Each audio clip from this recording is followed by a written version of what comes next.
Hey guys, how you all doing? My name is Foa Romeo, aka my real name is Gage. I'm a new member to the Foa clan, and basically what I do is I win a lot of games. Today is this is my first video ever posted on this channel. I figured I'd do some special, that it's gonna be a new series for me, probably weekly, maybe every 2 weeks. I'm not sure, but it's called Storytime with Romeo. Obviously, what that is, I tell you guys stories. So let's get into an introduction for me real quick, who I am, what I do and stuff, and then I'll get into my story. Just a heads up, it is a somewhat graphic story and it is not a happy story. Next week will be a much happier story, but let's go. I'm 15 years old, I play 3 sports, hockey, baseball, and I box. I live in central New York. I live with my grandparents, had my whole life. My mom died when I was 3 in a car accident, and I've never met my dad. That's a different story for some other time. Maybe I'll tell you guys about that. But into today's story. My best friend, his name is Sean Sullivan. His name was Sean, and I met him probably when I was 2 or 3 years old at a daycare center here in New York that I used to go to, that my grandma worked at. And Sean and I became best friends when I found out he was on my hockey team, and we hung out basically every day. He was my other half. He was the brother that was finally my age. I have 2 younger brothers that are 7 years younger than me. They weren't alive at this point. They weren't born yet. They're not my real brothers. We consider them my brothers. They're adopted. But anyways, yeah, my best friend, his name is Sean. We're both 15. We would be 15, I should say. And I keep saying past tense things, and here's why. When I was 13, me and Sean decided to get a little drunk at the age of 13 for some reason. And Sean had already suffered from very bad depression. He was always very sad. He was a very soft-spoken, quiet young man, and I'm not sure why, what caused him to have depression, what first caused him that. Probably the whole situation with his mom dying also when he was younger. I do have slight depression from that, but his mom actually committed suicide right in front of him when he was 7, so it's not like it's something he ever forgot. When we were 13, I want to say it was in July. Actually, I know what day it was. It was July 18th. It's coming up. The couple-year anniversary of this event was coming up in a couple weeks. We were 13. We were at the local basketball court, the park that everybody hangs out at, and Sean was drunk. He was depressed. He was thinking about his mom. He was thinking about everything that had gone wrong so far in his life, having to do with his family, him failing school this year, doing poorly in hockey season. His dog got hit by a car earlier. You know, everything was just not going his way.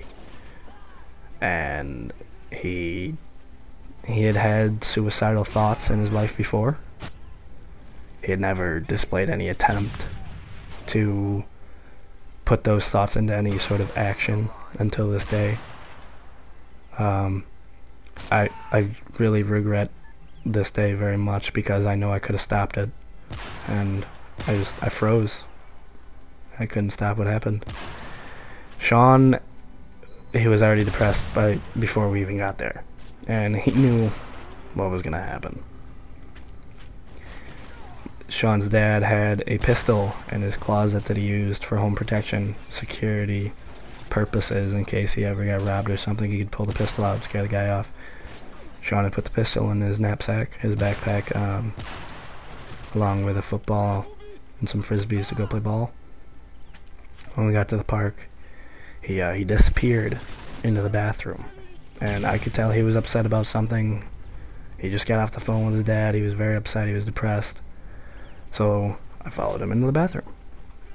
I went in a couple minutes after he went in, and he didn't come right back out. And I went in, and he had the bathroom stall door locked and blocked off, so I couldn't get into the stall. And he kept saying, "I can't do this anymore. I just can't do it. I'm done. I can't do it." And he kept repeating that. I'm getting goosebumps as I tell this story. I'm sorry, but I heard him pull the gun out of his backpack, and he cocked the gun. And I kicked that door as hard as I could to get into that stall, and it busted right open and blew off the hinges, actually. And he got that gun up to his temple and pulled the trigger before I could stop him. I froze in fear, just as I saw him have it in his hands. And you know, if I had acted correctly and faster, and if I hadn't been so scared, I think, honestly, I could have prevented him from killing himself. I went to counseling, and I still currently go to counseling on occasions for watching my best friend kill himself in front of me just 2 years ago. He was my brother. I would have taken a bullet for that kid any day. I would rather he put that gun up to my head and killed me than he killed himself any day. That kid was my world. I'll tell you, man. Him and I were two peas in a pod. We were inseparable. I have so many great memories with that man, and I will never forget him. I don't think I could if I ever tried. You know, and I would never want to try. He was just such a big part of my life. And a lot of people have stories about friends who committed suicide, but this wasn't just a friend that committed suicide. Sean was a brother to me. And I wish I could say more and I could elaborate on this more, but this video isn't long enough and it's over. So this is me, Full of Romeo, and I'm saying peace the fuck out, guys.